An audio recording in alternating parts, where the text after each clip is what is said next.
Zu bisha basi. Bisha.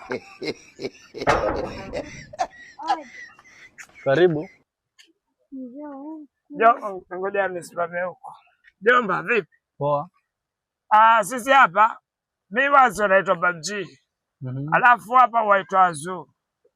Tulikuwa tukuja na mtu wetu huku Lamu, lakini ametupotea.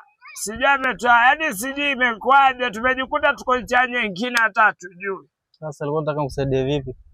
Sisi tulikuwa tunataka tusaidie tu mali kwa kulala leo, maana sasa tumezunguka tunamtafuta tumpate. Mali tu pa kulala, pia kama kutapata na chakula kidogo, basi itakuwa alhamdulillah. Chakula sasa hiki kimeisha. Lakini hapo mala pa kulala hata ni organize wenye utakuwa kama utapata nafasi ya kulala. Alhamdulillah, Mwenyezi Mungu ni mkubwa. Lakini sasa bro, nafasi ya kuorganize kuna mahali tu ni mtu mmoja. Sasa utaamua ni upi atatulia ndani apumzike. Nani?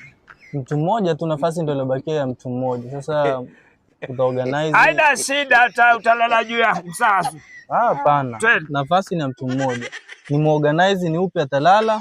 Haya twende. Wewe. Mbona nafasi sio watu wawili? Sisi ni kitu kimoja, tuzatumia nafasi moja. Kwenye kuorganize kwangu nafasi ni ya mtu mmoja tu. Kama mtakubaliana nyinyi kwa nyinyi muelewane. Wewe alafu tapatana kesho. Wewe kesho njoo uje kumchukua. Wewe angalia usalama wako tu, akinishika wauni. Jikunyate kwa mtu. Sasa wewe zupita wewe. Mwate Zua ingie wewe. Wewe nakujua mwanzo na sura yako, hata kama mfanyeje. Sifanyi kitu, nakwambia nafasi ni yake mmoja tu, apumzike hapa alafu utakuja kumchukua kesho. Mbona kunitaja? Sasa wewe uende utafute mahali pengine upumzike, yeye mwate apumzike hapa. Twende zetu, achana na hana msaada wote. Sasa Zu utalala ama utafuatana na huyo? Zu uko na shida. Jomba, asante.